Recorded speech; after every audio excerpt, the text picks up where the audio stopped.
बरसात की हल्की फुहारें पड़ रही थी। जिला अदालत के बाहर लोगों की भीड़ लगी हुई थी। हर कोई अपने अपने मुकदमों और परेशानियों में उलझा हुआ था।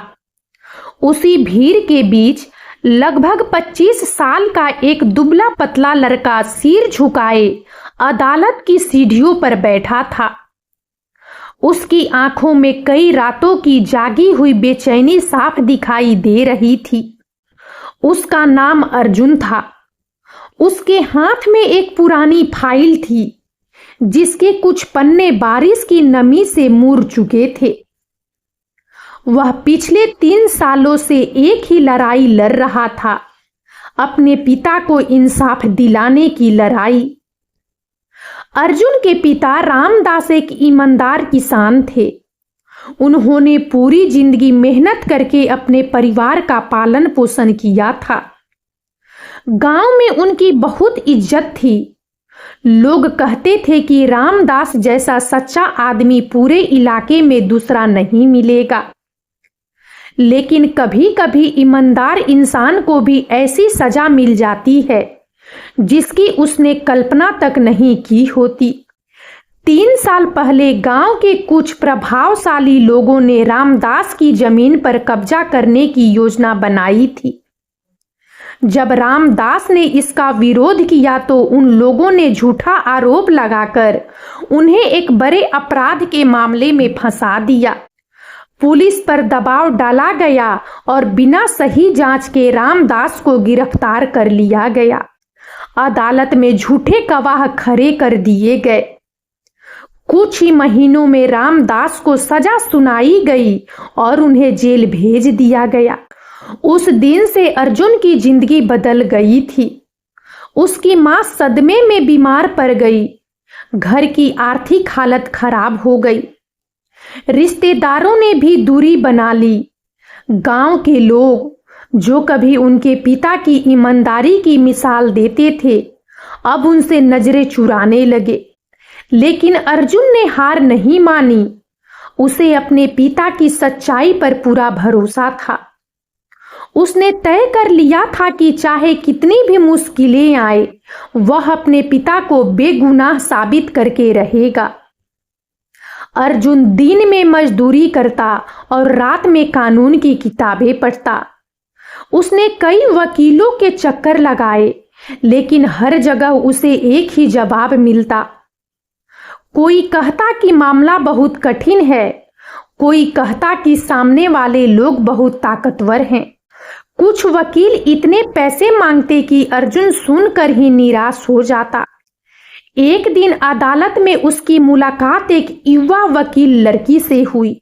उसका नाम निशा था। निशा शहर की जानी मानी वकील बन रही थी। उसकी पहचान एक ईमानदार और मेहनती अधिवक्ता के रूप में थी। उसने कई कठिन मामलों में गरीब लोगों को न्याय दिलाया था। उस दिन निशा अदालत से बाहर निकल रही थी कि उसकी नजर सीढ़ियों पर बैठे अर्जुन पर पड़ी। अर्जुन की आंखों में अजीब सी बेचैनी थी। निशा ने अनायास ही उससे पूछा, तुम यहाँ रोज दिखाई देते हो, क्या बात है? पहले तो अर्जुन चुप रहा, लेकिन फिर न जाने क्यों उसने अपनी पूरी कहानी निशा को बता दी। उसने बताया कि कैसे उसके पिता को झूठे मामले में फंसाया गया, कैसे उसकी मां बीमार हो गई और कैसे वह पिछले 3 सालों से इंसाफ के लिए भटक रहा है। निशा चुपचाप सब सुनती रही।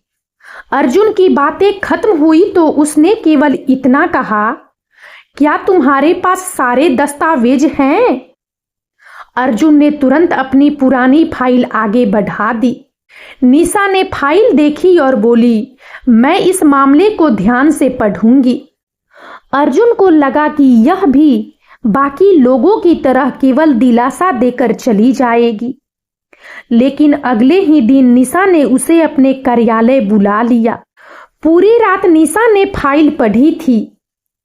दस्तावेजों को देखकर उसे कई ऐसी बातें मिली जो साफ संकेत दे रही थी कि रामदास के खिलाफ साजिश रची गई थी। गवाहों के बयान एक दूसरे से मेल नहीं खाते थे। पुलिस जांच में भी कई गंभीर खामियां थी। निशा ने अर्जुन से कहा, तुम्हारे पिता निर्दोष हो सकते हैं, लेकिन यह लड़ाई आसान नहीं होगी। अर्जुन की आंखों में उम्मीद की किरण चमक उठी। निशा ने बिना फीस लिए केस लड़ने का फैसला कर लिया। जब यह बात शहर में फैली तो कई लोगों ने निशा को समझाया कि वह अपना समय और करियर खराब कर रही है। सामने वाले लोग प्रभावशाली थे, उनके राजनीतिक संबंध थे, लेकिन निशा ने किसी की बात नहीं सुनी। मुकदमे की नई सुनवाई शुरू हुई। निशा ने एक एक सबूत को नए सिरे से खंगालना शुरू किया। उसने उन गवाहों तक पहुंच बनाई जिन्होंने दबाव में झूठ बोला था। उसने पुलिस रिकॉर्ड की बारीकी से जांच की। धीरे धीरे सच सामने आने लगा। एक दिन निशा एक बूढ़े आदमी से मिलने पहुंची।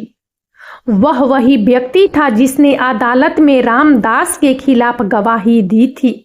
पहले तो वह कुछ भी बोलने को तैयार नहीं था, लेकिन जब निशा ने उसे समझाया कि एक निर्दोष आदमी जेल में है, तो उसकी आंखों से आंसू बहने लगे। उसने कबूल किया कि उसे पैसे और धमकियों के जरिए झूठ बोलने के लिए मजबूर किया गया था। निशा ने उसका बयान रिकॉर्ड करवाया। यह मामला अब नई दिशा में बढ़ने लगा था, लेकिन जैसे जैसे सच सामने आने लगा, निशा और अर्जुन की मुश्किलें भी बढ़ने लगी। उन्हें धमकियां मिलने लगी। कई बार रात में अजनबी लोग उनके घर के बाहर घूमते दिखाई देते। निशा के कार्यालय में तोड़फोड़ तक करवाई गई, फिर भी निशा पीछे नहीं हटी। एक दिन अर्जुन ने उससे कहा, आप मेरी वजह से इतनी परेशानी झेल रही है, अगर आप चाहे तो यह केस छोड़ सकती है। निशा मुस्कुराई और बोली, अगर सच की लड़ाई लड़ने वाले डर जाएं तो फिर न्याय का मतलब ही क्या रह जाएगा। ये शब्द अर्जुन के दिल में उतर गए। मुकदमा आगे बढ़ता गया। आखिर वह दिन आ गया जब अदालत में अंतिम बहस होनी थी। अदालत खचाखच भरी हुई थी। अर्जुन की मां भी व्हील चेयर पर वहां मौजूद थी। उनकी आंखों में उम्मीद और डर दोनों थे। निशा खड़ी हुई और उसने पूरे आत्मविश्वास के साथ अपनी दलील शुरू की। उसने अदालत के सामने एक एक सबूत रखा। उसने बताया कि कैसे जांच में लापरवाही हुई, कैसे झूठे गवाह तैयार किए गए, कैसे एक ईमानदार किसान को साजिश के तहत अपराधी बना दिया गया। पूरा अदालत कक्ष शांत था। निशा की आवाज में सच्चाई और दर्द दोनों झलक रहे थे। उसने कहा, माननीय न्यायालय, यदि आज रामदास जैसे निर्दोष व्यक्ति को न्याय नहीं मिला तो समाज का विश्वास न्याय व्यवस्था से उठ जाएगा। उसकी बात खत्म होते होते कई लोगों की आंखें नम हो चुकी थी। फिर अदालत ने फैसला सुरक्षित रख लिया। अगले कुछ दिन अर्जुन के लिए वर्षों जैसे बीते। फिर वह सुबह आई जिसका उसे 3 साल से इंतजार था। अदालत ने फैसला सुनाया। न्यायाधीश ने कहा कि प्रस्तुत किए गए नए साक्ष्यों और गवाहियों के आधार पर यह सिद्ध होता है कि रामदास को झूठे आरोपों में फंसाया गया था। रामदास को तुरंत रिहा करने का आदेश दिया गया। अदालत में सन्नाटा छा गया। अर्जुन की आंखों से आंसू बहने लगे। उसकी मां रोते हुए भगवान का धन्यवाद करने लगी। कुछ देर बाद जेल से रामदास को अदालत लाया गया। 3 साल की कैद ने उन्हें कमजोर जरूर कर दिया था, लेकिन उनकी आंखों में आज भी वही सच्चाई थी। अर्जुन दौड़कर अपने पिता से लिपट गया। पूरा अदालत कक्ष उस दृश्य को देखकर भावुक हो उठा। लेकिन कहानी यहीं खत्म नहीं हुई। जब रामदास को पता चला कि निशा ने बिना फीस लिए उनका केस लड़ा है, तो उनकी आंखें भर आई। उन्होंने कांपते हाथों से निशा के सिर पर हाथ रखा और बोले, बेटी, तुमने केवल एक आदमी को जेल से नहीं निकाला, तुमने एक परिवार को फिर से जीने का अधिकार दिया है। निशा की आंखों में भी आंसू आ गए। अदालत से बाहर निकलते समय सैकड़ों लोग खड़े थे। कुछ लोग रामदास से माफी मांग रहे थे, कुछ अर्जुन की हिम्मत की तारीफ कर रहे थे। लेकिन अर्जुन की नजर केवल एक व्यक्ति पर थी, निशा पर। अगर उस दिन वह उसकी मदद के लिए आगे नहीं आती तो शायद उसका पिता हमेशा अपराधी कहलाता रहता। कुछ महीनों बाद सरकार ने पूरे मामले की जांच करवाई। साजिश रचने वाले लोग गिरफ्तार हुए। झूठे मुकदमे में शामिल अधिकारियों पर भी कार्रवाई हुई। रामदास फिर से अपने खेतों में लौट आए। अर्जुन ने कानून की पढ़ाई शुरू कर दी। उसने फैसला किया कि वह भी एक दिन वकील बनेगा और उन लोगों की मदद करेगा जिन्हें न्याय नहीं मिल पाता। एक दिन उसने निशा से पूछा, आपने मेरे लिए इतना सब क्यों किया? निशा कुछ पल मुस्कुराती रही, फिर बोली, क्योंकि मुझे तुम्हारी आंखों में अपने पिता दिखाई दिए थे। कई साल पहले मेरे पिता भी एक झूठे आरोप के शिकार हुए थे, तब उन्हें न्याय नहीं मिल पाया था। मैंने उसी दिन तय कर लिया था कि जहां भी किसी निर्दोष के साथ अन्याय होगा, मैं उसके लिए लड़ूंगी। यह सुनकर अर्जुन की आंखें फिर भर आई।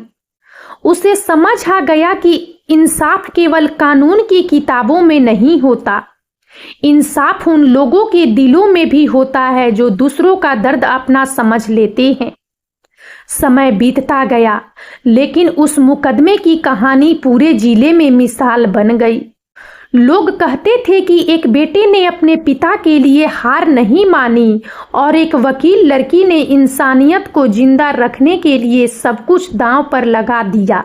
जब भी कोई उस घटना को याद करता, उसकी आंखें नम हो जाती, क्योंकि यह केवल एक कानूनी लड़ाई नहीं थी, यह सच, हिम्मत, विश्वास और इंसानियत की जीत की कहानी थी। और शायद यही वजह थी कि जब लोगों ने देखा कि एक वकील लड़की ने एक टूटे हुए परिवार को फिर से जोड़ दिया, तो सचमुच इंसानियत भी रो पड़ी। और अब इस वीडियो में इतना ही। यदि आपको हमारे द्वारा उपलब्ध कराई गई यह जानकारी उपयोगी लगी हो तो इस वीडियो को लाइक करें और ज़्यादा से ज़्यादा शेयर करें, ताकि हमारा मनोबल इसी प्रकार से बढ़ता रहे। और यदि आपने हमारे चैनल अतुल्य जीवन को अभी तक सब्सक्राइब नहीं किया है तो प्लीज़ इसे अभी सब्सक्राइब कर ले, ताकि आप ऐसी ही और जानकारी सबसे पहले पा सकें। मिलते हैं अगले वीडियो में एक और नई और उपयोगी जानकारी के साथ। जय हिंद, जय भारत।